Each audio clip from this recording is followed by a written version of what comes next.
So now let's look at Chapter 2, Modern CMOS technology. So in this chapter, we will talk about the fabrication process of the CMOS. So we know that the CMOS means complementary MOS and MOSFET field effect transistors. So we have complementary means we have equal number of NMOS and PMOS. So this is the structure of the NMOS and this is the structure of the PMOS. In this chapter, we will talk about the fabrication process for this NMOS and the PMOS. But in reality, there are other steps. For example, we need the additional steps to implement multiple threshold voltage. We need the thin film transistors for the static RAM. We need the capacitors for the DRAM. So for this CMOS process that we will talk about, we will need 16 photomasks through the metal level 2 and the model 100 process. So what we talk about here is just one possible fabrication process. There are other variables. So why we need the CMOS? So CMOS is required by the logic circuit. So logic, we know it's like 0, 1, 0, 1. This is kind of a logic. For example, the simplest logic is the inverter. So output is the reverse of the input. So that means when we have 1, if the input is 1, output will be 0. If the input is 0, output will be 1. This is the inverter. So now let's look at how this one works as an inverter. For instance, if this is 1, that means high gate voltage. So gate voltage is high. So when we have the high voltage, so this PMOS is turned off. So this NMOS is turned on. As a result, so the current can flow from here to here to the ground. So that means the output is connected to the ground, which is equal to 0. So ground is low voltage equal to 0. So when we have 0 here, when we have low voltage, negative voltage, then this one is on. So this one is on, and this one is off. So the current can flow from here to here and here, right? So this means high voltage. So the output will be a high voltage, which equal to 1. So this is the inverter, right? This is the inverter. So why we need the CMOS? So we need the CMOS to reduce static power dissipation. Because you can see whether this is high voltage or this is low voltage, there is no current flow from here to here and come here, right? No current flow. Because either this one or this one of it will be off. Then no current flow from the drive through here, right? So this current flow will lose energy, will consume power. So this is good. So actually, we can have the same inverter. We can have the same inverter logic by replacing the PMOS, for example, with a resistor. It will replace the PMOS with a resistor, and this will also work. Oh, sorry.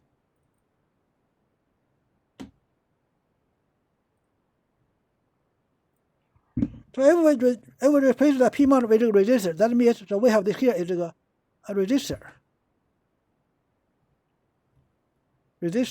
Then we can apply the voltage. So this NMOS, so the requirement is this is the requirement. So when the NMOS is on, the resistance is much smaller than the R. If the NMOS is off, the resistance of this NMOS is much bigger than R. So that means if we have the positive voltage, then this one is on. When this is on, the resistance here is very low, so we have kind of a short circuit. So you can see the voltage still comes from here. So this is like a ground. Because the resistance here, the resistance along the channel is much lower than this resistance. So then the voltage here will be similar to the ground. So we have 0. So same thing, if we have 0, then this one is off. If this one is off, the resistance here, this is like an open circuit. Then come here to come here. So this is also a inverter. So the problem is, so when we have a 0 here, this one is short, is on, right? So when we have 1 here, this NMOS is on. On means this one is short and this one is resistor. We have current flow from here, right? We have current flow from through the resistor. Then so we have the power dissipation. That's why when we have the CMOS, we do not have static power dissipation. There is power consumption only during the switching process. Yeah, there's the inverter. So with the CMOS, we can realize many different logic. So we can do like an AND. we know about this one, NAND, AND, AND, AND, OR, NOR. So we can do a lot of logics using the CMOS circuit. For example, this is an example of the NOR. So how this thing works at the NOR? If this one is high voltage, this one is high voltage, then this is off.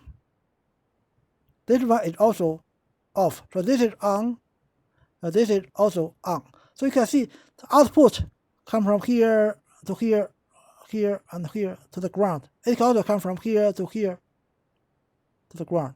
So output is low voltage. So low voltage means 0.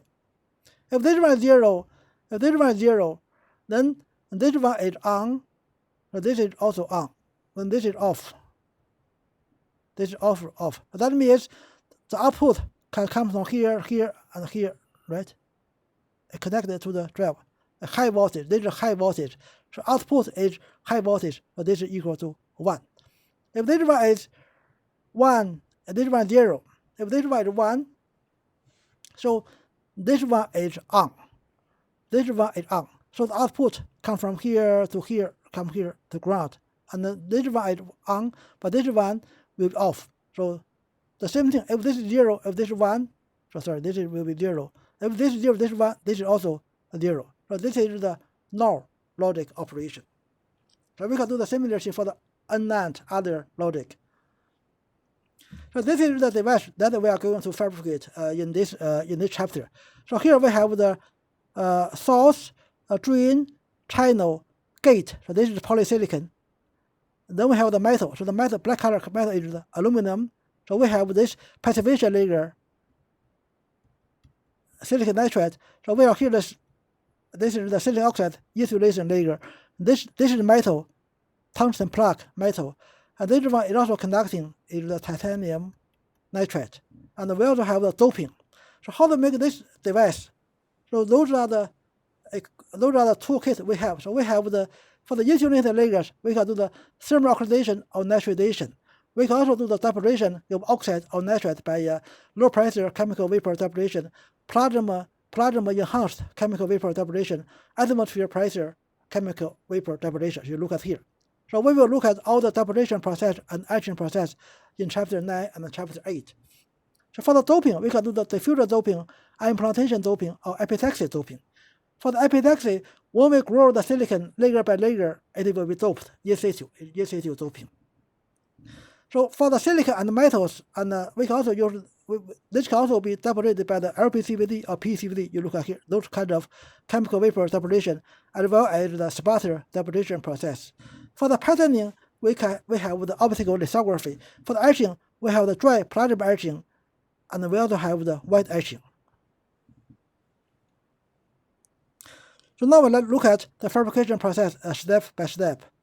So first, we start the substrate wafer.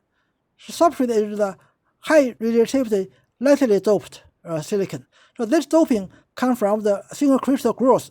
So this one is not well controlled.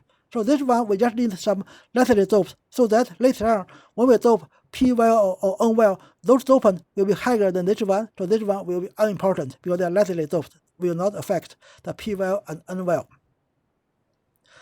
So we use the P-type silicon wafer because this is cheaper than N-type, a little bit cheaper. We use 100 orientation because we have better silicon oxide interface than other orientations. So after we have the wafer, we do the wafer cleaning, then we do a thermal oxidation. So we have the silicon we put in oxygen environment to grow silicon oxide. This is the thermal oxidation. So we grow about 40 nanometer. Then we grow silicon nitride by the low pressure CVD 80 nanometer silicon nitride. So this is the CVD chemical vapor deposition process. So we have the silane gas plus ammonium gas to form the silicon nitride. So the silicon nitride has a tensile stress. So silicon oxide has compressive stress. Then the stress will balance each other. So this is why we have two layers. On top of this, we coat the photoresist. Then we do the photolithography to pattern the resist. Then we etch the silicon nitride here. So So we pattern the resist, we etch with the silicon nitride. So the silicon nitride is etched by the plasma etching. So when we have the plasma, for example, so when we have this gas in the plasma environment, there will be a lot of fluorine. This fluorine is called free radical. So this fluorine may be CF2, CF3. So they are all called a free radical. So those free radicals, they are extremely reactive. As a result, so silicon nitride will react with the fluorine to form the silicon tetrafluoride, which is the volatile partner V and plus nitrogen. So this is how you etch the material using the plasma etch. So we form something volatile, then it is partner V. Then we remove the resist and we do the locus process. They call the locus isolation. So why we need isolation? So when this is the PMOS, so this is NMOS. So we want the PMOS and NMOS, they isolated from each other. They do not affect each other. They do not talk to each other. So we need this isolation. So to do this isolation, so we use silicon nitride. So this is the silicon nitride. That is as the blocking layer, block. So when we grow the oxide, this is like a mask. So this is the mask. So there is no oxide growth. So the oxygen comes to here, so we grow silicon oxide. So this is the same oxide process. This one is about 7 degrees at 90 minutes for half minute. So the problem for this process is that you can see, so when we grow the oxide vertically, there is also a lateral growth. We have also lateral growth. So this lateral growth is called a bird beak. So this bird beak limits device scaling down and device density, because this one, the lateral growth, also take the space on the device, on the silicon surface. So this will limit the density. As a result, so today we no longer use locus isolation. We just use we etch the trench. Then we fill with oxide. Then there is no lateral growth. Then we will form the P well and N well. If we look at here, so here we have the P well and N well. So we have the N well and P well. Now we look at how to make the two wells. So first we remove the silicon nitride. So we remove the silicon nitride layer. Remove this one. Then we do photolithography. Then we do the ion implantation. Here we have the boron. So this is give you the p-type dopant. So how to form the ions? For example, we have this BF3 or maybe B2H6. So we have the plasma of those gases.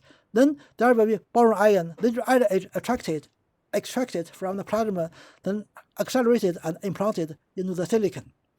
So we will talk about ion implantation in chapter 8. So in this case, so we use the 10 to the power 13 per square centimeter.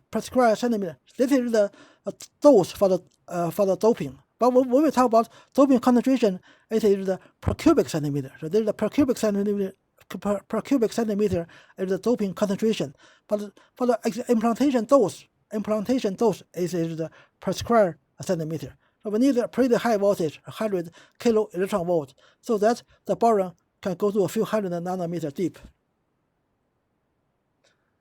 So then we do the same thing. We remove the resist. We do another lithography to mask this NMOS. Then we do the phosphor implantation. So here we use the gas from, so typical is, so we use this gas plasma to produce the phosphor ion, then accelerate to implant to form the N implant.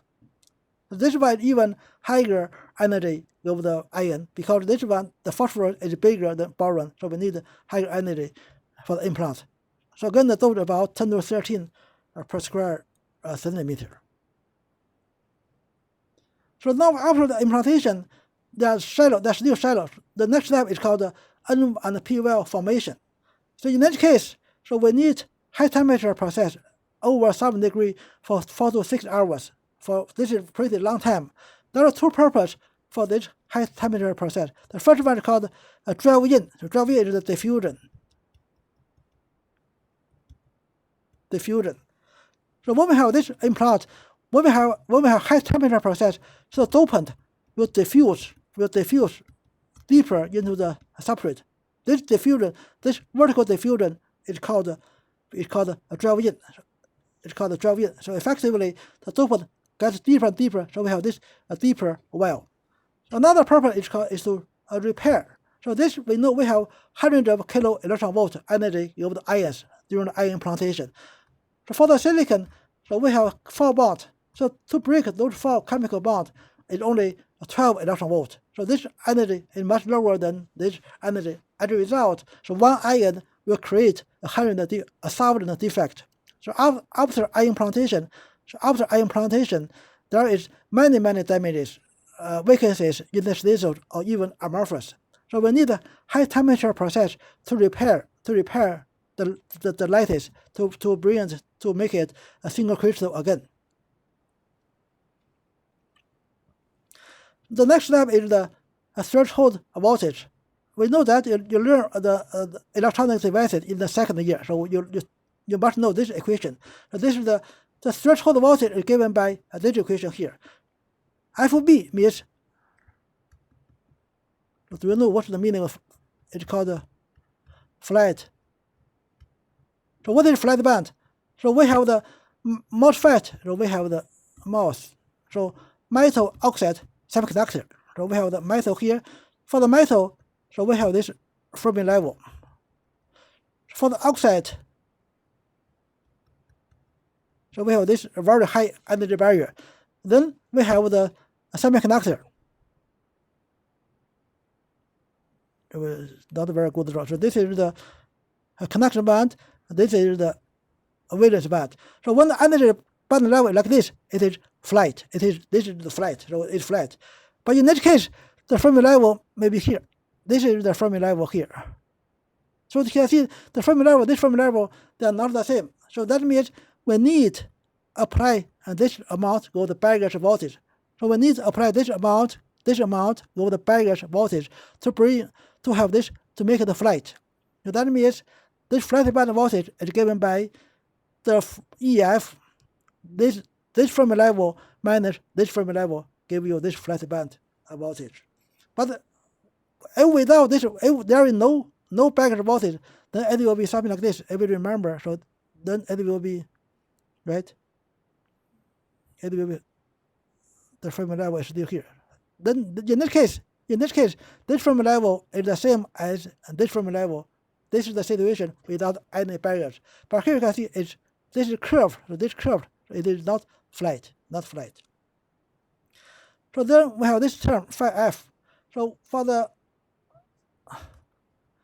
conduction band, so valence band, so this is the intrinsic Fermi level.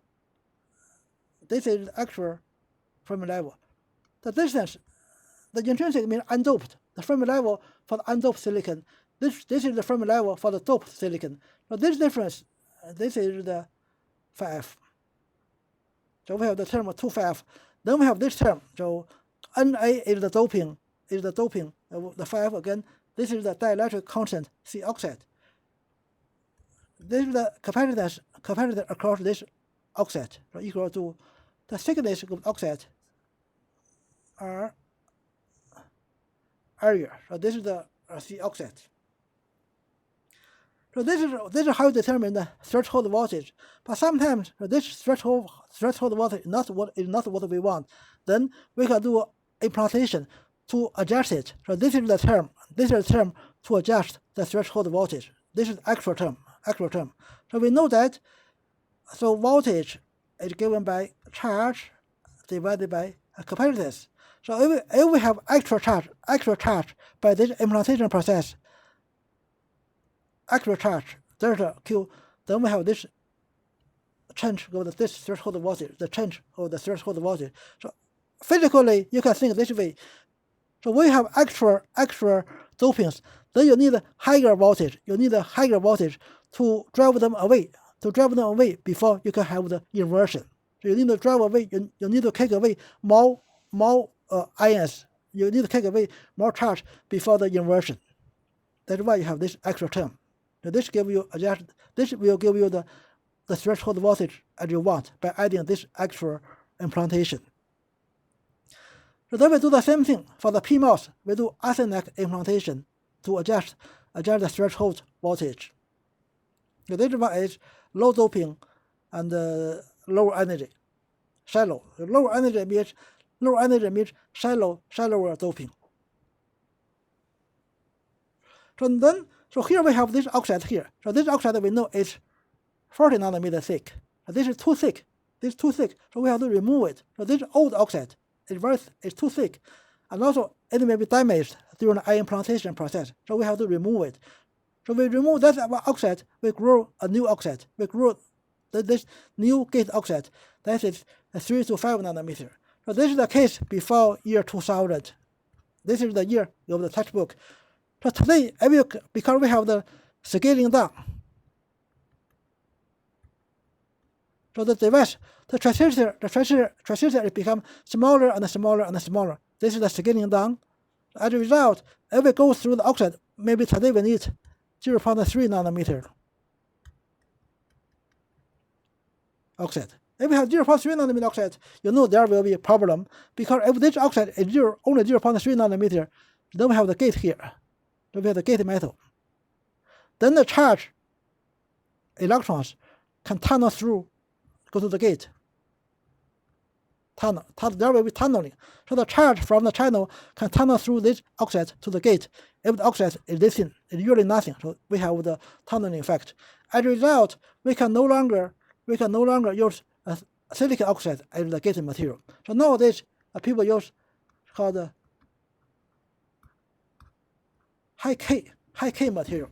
So we know that the C oxide, the capacitance is given by the thickness. This is the area. This is the capacitance. So here, this epsilon R is also, some people call it as K. So this is what is we call it K. Here, we also call it K. We have called K, this high K. So you can see that. So for the same capacitor, if we have higher dielectric constant, then we can have thicker oxide layer to have the same capacitance. So this is the idea of the high K. For example, if we use this material here, this material, the K is 10 times that of the K silicon oxide, HFO2. That means if this one we need a 0.3 nanometer here for the silicon oxide, when we use this HFO2 material, the thickness can be 3 nanometer. Then it is okay. There will be no tunneling effect. So you can check the high K material using the Wikipedia. So this is the high K material. So you can see here the capacitance given by this one, this K. So higher K allow a thicker film thickness to have the same capacitance. You can see it here. This one is 1.2 nanometer silicon oxide. This one 3 nanometer high K material. So high K, but still give you higher capacitance, because this is high K material. Even though it is thicker, even though it is thicker, you still get higher capacitance. But because this one is thicker than this one, so the leaking, the tunneling will be much smaller than this case. But actually, so this high K material come to production in 2007. So Intel first introduced the high K material into the semiconductor, into the MOSFET. It is HF based, but actually it is not HFO2. So this material has some problem. This material can go to crystallization during the high temperature process. So what is actually used is this material. This is the insulating material for the MOSFET, HFSiON. This is the high K material used. This is the high K. So we grow the gate. From here we still talk about the grow the gate oxide, but today we know that it's no longer silicon oxide. It is the high K material. This one, it is the high K material. What is it like? HF silicon ON. So this is the material, high K material. Then we do the gate. So we know that MOSFET metal oxide semiconductor. But actually, in the past, this metal is not used. It is not metal. It is the heavily doped, low resistance, heavily doped polysilicon. So then we grow this. This is why we grow the polysilicon layer here. So this polysilicon, the red color polysilicon layer, is grown by the low pressure CVD by using silane gas at high temperature to form the silicon. So normally it's about half micrometer thickness. So after this process, we do a doping. We do a very, very heavy doping. So you see 10 to the power 15. This heavily doped. So when we have heavily doped, so we have low resistance. Because this one, we wanted it to be like a metal. So metal is very conducting. So even though it is polysilicon, we want this polysilicon also to be very, very conducting. So this is the polysilicon. But this one is no longer used. So after the high K, so we get back to metal gate. So that means so high K goes with the metal gate because the polysilicon will not adhere well to HF. So polysilicon has poor adhesion to those high K materials. So as a result, so we use metal. We use the metal as the gate on top of this high K material. So this is called for the unit it's called HKMG. So high K metal gate. High K metal gate. So today we use HKMG. But 20 years ago, so we use a low K silicon oxide, and polysilicon gate. Next step, we patent the gate. We patent this polysilicon.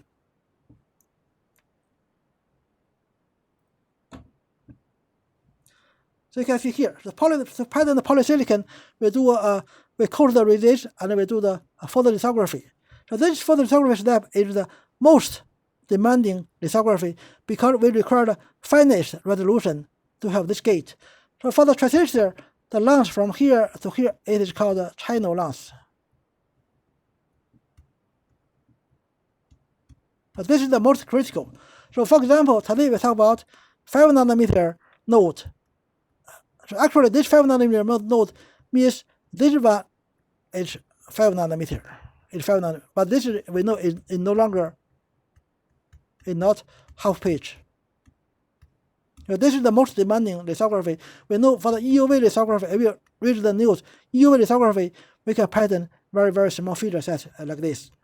So this is the to form the gate.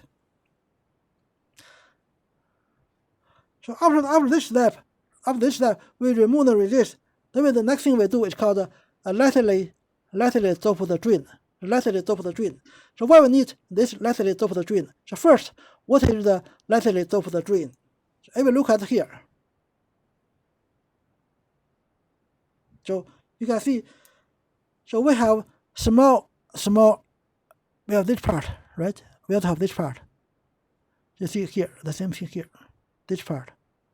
So this is it's called the laterally doped drain. That means, so here, this is heavily doped. Heavily doped gives you low resistance. So the source here is low resistance, heavily doped. This is the moderately doped. This one is the area here is laterally doped. This area here is the laterally doped. So heavily doped, laterally doped, then go to the N-type. So this idea of the LDD, laterally doped drain. So why we need this laterally doped drain? So because we know that for the pin junction, if this is the, so this is the P side, this is the N side. So we know we have this is the depletion region. So when in the concept we have this depletion region. So how wide this depletion region depends on the doping. If we look at higher doping, obviously, so we have the same voltage for the same voltage drop. For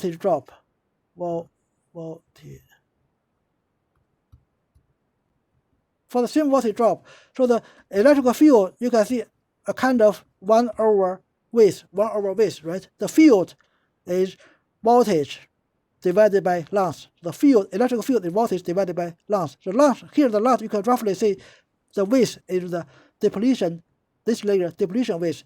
So lighter doping, wider depletion. So heavy doping, smaller, narrower depletion. So that means the lighter doping give you wider W, give you smaller field. If we draw the field, it's something like this. So this is the peak field for this doping. So we have the lighter doping, it will be something like this. Lighter doping, this is the peak field. So you can see lighter doping give a smaller peak field. So what's the problem with the very high electrical field? If the field is electrical field in this region is very high, we have something called hot electrons. So the high field will accelerate electrons to very high speed. So when the electron become very high speed because of high electrical field, it become hot electrons. So those hot electrons can create additional whole electron pairs, and this will be a trouble because the 1 become 2, 2 become 4, then you have the breakdown. So when we have this graded doping, it's called lightly doped drain. So that means normally we have this one P plus. We know I draw it here. So we know that this is later on. This one will become this one. Here will be a P plus. Here will be P plus because this heavily doped. If we have the P plus, then we have this area of the smaller P. Then we have N. This way, the doping here is smaller, not heavily doped, lightly doped. Then the depletion width become higher. So this is the idea of the lightly doped drain. So give you wider transition areas, graded doping. So from N, low P, high P, gradual change of the doping. This reduce the peak current, peak electrical field, and hot electron effect. So to have this one, so we do the doping. So we know that when the dopant, so when you have the separate, when the boron ion come in, it go randomly, right? Go randomly. So it goes laterally. That's why I see it goes a little bit laterally, right? This side also go laterally a little bit. But this region will be the laterally doped drain later on. So then we do the same thing. For the PMOS to have this laterally doped drain for the PMOS. So we have the boron implantation. So afterwards, we do the spacer formation. So you will see the spacer formation later on. So now you just see what is done. So what do we do? We deposit conformal silicon oxide. So this is done by the low pressure chemical vapor deposition. There are 2 ways to do this one. We can use the silane gas and oxygen at the low temperature, or we can use the dichlorosilane with the N2O at the higher temperature, also from the oxide. So normally the higher temperature gives you better film quality. But this deposition is called conformal. It's called conformal deposition. Conformal means the deposition rate along the vertical direction is the same as the deposition rate along the lateral direction. This is the conformal. Similar rate along this direction or this direction. Then we do the etching process. We do the icing, dry palladium etching. To etch with the silicon, we can use the Cl4, this kind of gas to etch with the silicon. But the etching here is anisotropic. It is anisotropic. So the previously, this is conformal. Conformal means isotropic. So isotropic means the same rate along vertical direction and horizontal direction. But for the etching, it is anisotropic. So the etching rate is faster etching rate along the vertical direction, very slow etching rate along the horizontal direction. That means we have a lot of etching along this direction, not much etching, little etching along this direction. So in the end, the silicon here will remain. You can see here. So the silicon, this area here, it remained, right? It remained. So this is what is called a spacer. So this is the spacer. Effectively, it makes the red color area wider. This is the spacer. So this works because the deposition is conformal, etching is non-conformal, anisotropic. Then we do the doping. Because we need low resistance, so we use the heavy doping. Here we have the N plus heavy doping, N plus. So we do this. This is the source. This is the drain to form N plus. So you can see, because we have this spacer, here. The doping starts from here. The doping starts from here. But previously, for the laterally doped drain, the doping starts here. That's why we have this transition area. So this small transition area is because of this spacer. It becomes wider. So it dopes from here to here. So here we also grow a thermal oxide. We have a thermal oxide. We grow a little bit a thermal oxide. This to reduce the channeling effect. So we will talk about the ion channeling effect in chapter 8. So here we just do the exploitation. So then we do the same thing for the PMOS to form this heavily p-type doping.